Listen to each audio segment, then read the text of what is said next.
Hello. Okay, for those of you returning to the channel, welcome back. And for those of you that are new here, that have just stumbled upon this video, then thank you for joining me. Here is my spoiler-free review of Sinners, a Southern Gothic horror movie directed by Ryan Coogler. And I've been really looking forward to this movie after watching the first two trailers where they didn't really show too much. At that point, when they first released those initial trailers, the teaser, I honestly didn't have any idea what this movie was about. And I feel like it's only with the most recent advertising that they really lean into the fact that this is a vampire movie. And that kind of pissed me off a little bit. I get why they've done it. At the same time, for me personally, I would have loved this to have been an experience where I did go in completely blind, not knowing that this movie was going to evolve into or transpire to be a vampire film. And that really bugged me. Like, I get why they did it, and I think that's just going to be a video for another time. But I watched Sinners on Friday night, and I really wanted to get this review out sooner, but it's been a very busy weekend for me. And so apologies for a late review of this, but I really wanted to talk about this a lot sooner. But yeah, Sinners. So the film follows twin brothers Elijah and Elias Moore, World War I veterans who return to their hometown after years in Chicago. Using stolen money, they buy a sawmill to create a juke joint for the local black community. Their cousin Sammy, a talented guitarist, joins them despite his preacher father's warnings about the supernatural nature of blues music.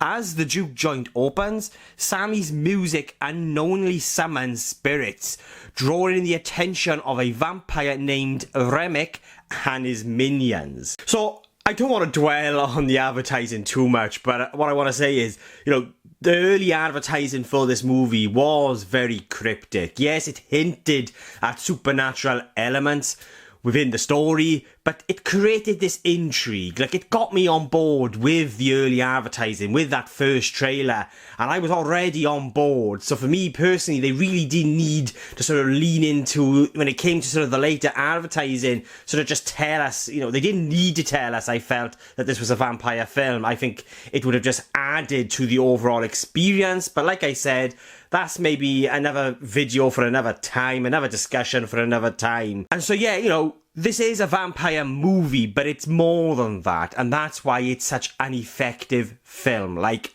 I had a really good time with this film. I really, really liked it. It's a very effective vampire movie because it uses vampires in the correct way. They are metaphors for what they are exploring with these characters' journeys, with the themes that they are exploring within the movie, whatever it be, exploitation, identity, to be free, what it means to have your freedom and all of that. You've got real deep human themes here, and the vampire aspect of its story is used to really kind of bring those themes to life in a way that's incredibly effective. It heightens the emotions and just builds or creates this incredibly emotional and authentic story to life. It's not just a vampire film, it's a very character-driven movie. It's about these people, these individuals, who all have these sort of different issues and sort of desires. And the vampire aspect of this movie is a mechanism, really, to just kind of really sort of dig into sort of those kind of very real human emotions and desires and just bring them to life in a way that not only do we get a very effective vampire film, but a very effective human character-driven drama. And I fucking love this movie. Like, this was a fantastic movie. This is cinema. It was great to just sit down to watch a film today that felt unique. It felt different. It felt original. Yes, there are familiar aspects or elements to its story. Like, it kind of reminded me, or it felt like it was perhaps partly inspired by movies like From Dusk Till Dawn, and even Interview with a Vampire to a degree.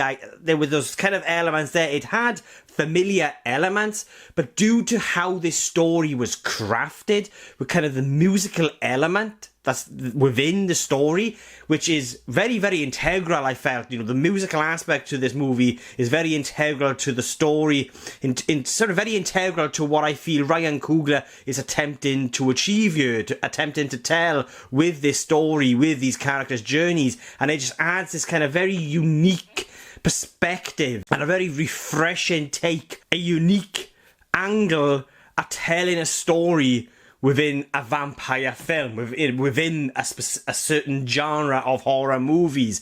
And I just feel like it's achieved beautifully by the way in which this narrative is, the way in which the narrative plays out.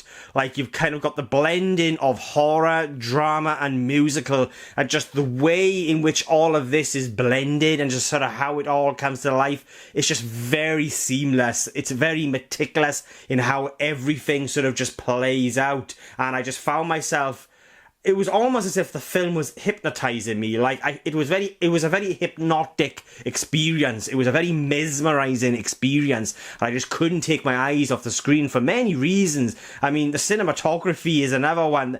This was a gorgeous movie to look at. It is beautiful. It's shot on film. You know, you're never going to beat film. For me personally, film just has a character to it. It adds this kind of layer of authenticity to an experience. There's just something a little bit more tangible and authentic, and just, like I said, it sort of injects character into a movie that digital just doesn't do for me. There is just something magical and special about a movie being shot on film. And as a result of Sinners being shot on film, it just adds to the overall experience. It elevates the experience. And I feel like that I am watching something that is very authentic and real. Just how the nature of film combined with the lighting and just how the overall movie is shot just really kind of creates an experience that is very immersive, and you can feel the emotion, you can feel the presence of our characters, you can feel the weight behind its story as a result. You know, that is also aided in the writing, of course, but I just feel like from a technical perspective in how the movie is brought to life visually, it kind of really adds to it, or aids to the experience. And yeah, you know, going back to sort of kind of the movie in many ways feeling familiar, because it does, you know, this is quite, for me, it was quite similar to From Dusk Till Dawn. Now, I've not seen that movie in years, but it was also written by Tarantino, and it has that kind of Tarantino vibe about it within the writing. And I absolutely loved that. At the same time, even though it's got familiar elements, like you might think, or Tarantino in moments, due to the writing, it still very much feels like one's vision. Like, this is Ryan Coogler's movie. This is Ryan Coogler's vision. You can feel that. It feels unique. It feels different. Again, just, you know, because of sort of how this narrative is constructed, and just sort of how he combines sort of the musical element of the movie within the drama and the horror. And it is just beautifully done, and it is just done in a way where it reminds me why I fell in love with cinema. It's movies like this where you can feel the passion behind the scenes in bringing this story to life. Like, yeah, Ryan Coogler obviously wanted to make a vampire movie, but he wanted to make what would be an effective vampire movie and use the vampire in a way that it should be. Because that's what makes these kind of horror creatures, these horror icons, effective, when it's used in a way that kind of gets under the skin, that takes you on this kind of very authentic, emotional ride, this very kind of emotional thrill ride. And it has this kind of big beating heart there that it's always felt. Ludwig Göransson as well, I think that's how you pronounce his name, apologies if it's incorrect. He composes the music here, and again, I adored the music within this movie by Ludwig Göransson. Just like with how the narrative sort of plays out, how the narrative is constructed with those kind of blends of horror, musical, and drama. the same is conveyed within the music, where you've kind of got these sort of blends of different eras of music that is sort of blended in a way that is very seamless and just sort of adds to the overall experience. It elevates the experience and kind of just sort of adds another layer of depth even to this story. You know, it's quite masterful in what I felt Ryan Coogler achieves here with this movie. Just like, you know, how it sort of takes that kind of vampire element of sort of memories within the blood. For example, when a vampire sort of takes over another person, another being, you know, that being inherits the memories of the vampire that turned that person.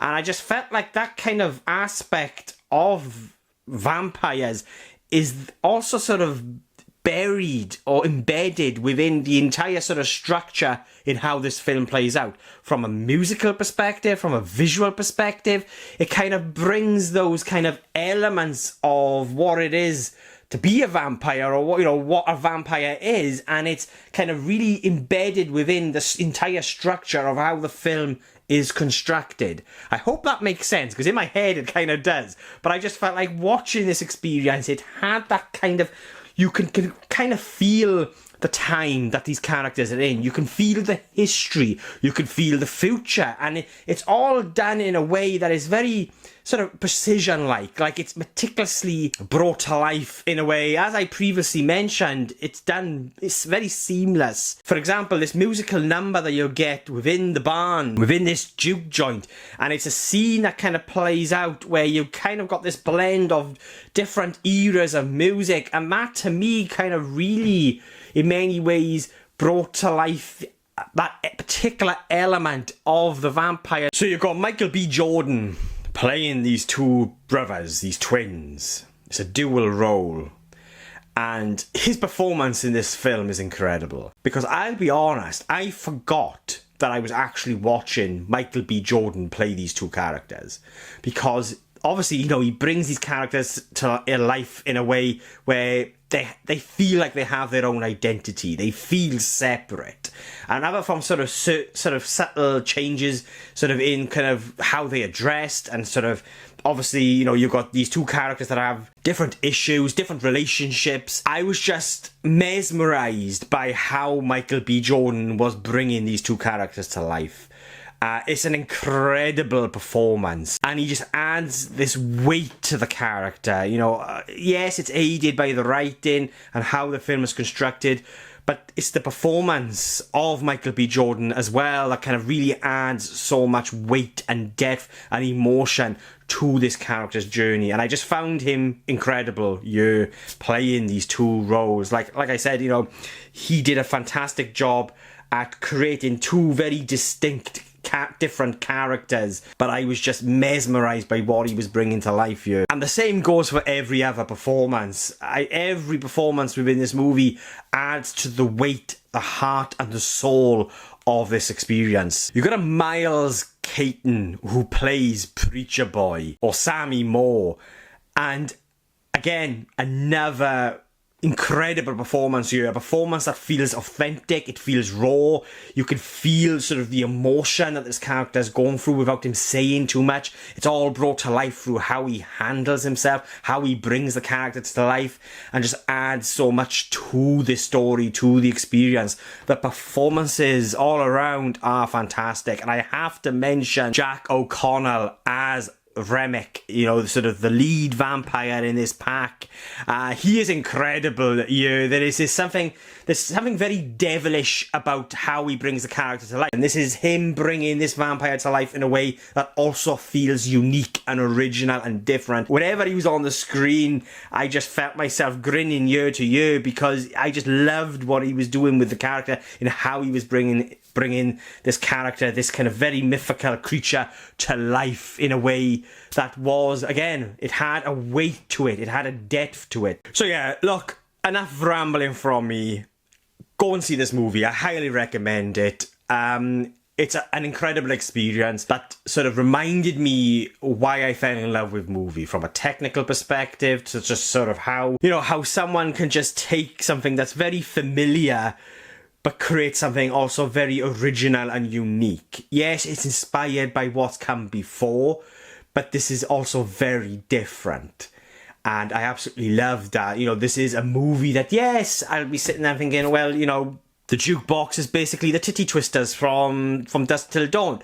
But it's telling a completely different story, and a story that kind of really taps into very real human themes. You know, whether it's corruption, exploitation, and being free, identity, and all of that. And it's done in a way that's very clever, very smart, and very effective. And it uses that kind of the mythical creature that is vampire in a way that, you know, that's used in a way that is effective. The vampire aspect of this story is more of a mechanism into sort of creating a much more effective human drama, a story, a very emotional human story.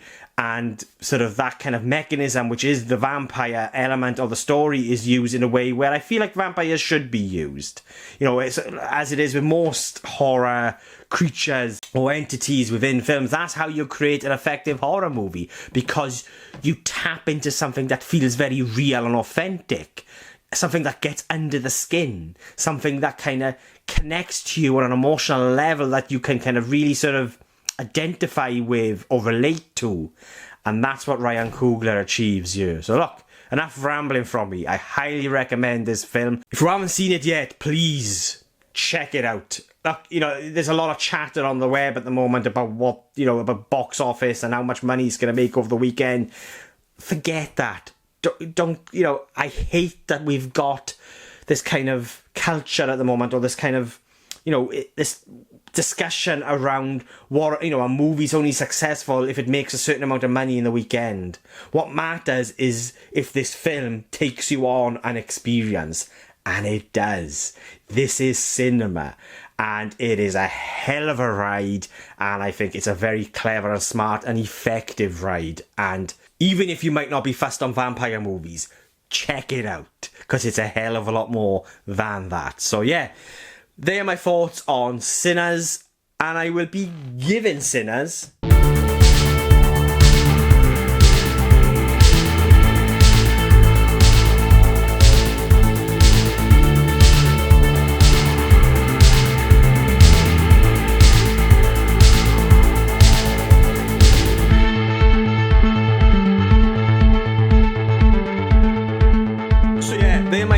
on Sinners. But what do you guys think? Have you seen it yet? Did you love it? Did you hate it? Did you agree or disagree with anything I've said? Then please let me know in the comments below, and let's get a discussion going.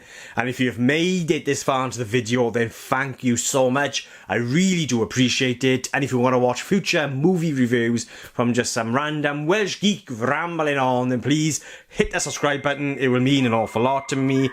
I'm slowly creeping towards that 500 milestone. I'm currently sat at 495. So just another big thank you to everyone that's connected to this channel. It means the world to me. Whatever you be liking, commenting, subscribing, you know, it just means the world. I will always be overwhelmed that so many of you already do want to follow just some random Welsh geek ramble on about film and pronounce words incorrectly. So I plan on catching Warfare. I am really looking forward to checking that out. It was a choice between Warfare and Sinners this weekend, and I chose Sinners. Going to catch Warfare early this week. That'll be my next review, as well as my first installment in my kind of retro series of movie reviews that has me delving into the history of cinema, and the first movie being Wings. Now I have watched it, and that will drop on Wednesday. I'm really looking forward to sharing with you all my thoughts on Wings, the first movie to actually win an Academy Award, and my next retro review that delves into the history of cinema, into an era of cinema that I've kind of really yet to fully explore, and that will be Midnight Cowboy as well, a movie that I've never seen. All of these movies within this retro series that I'm doing are films that I've never seen before, that I've never watched, and so they are going to be my first reactions to these experiences. And Wings will drop this Wednesday, so really looking forward to bringing you that. And so yeah, enough rambling. Thank you all for watching. I really do appreciate it. I'll be catching you guys soon.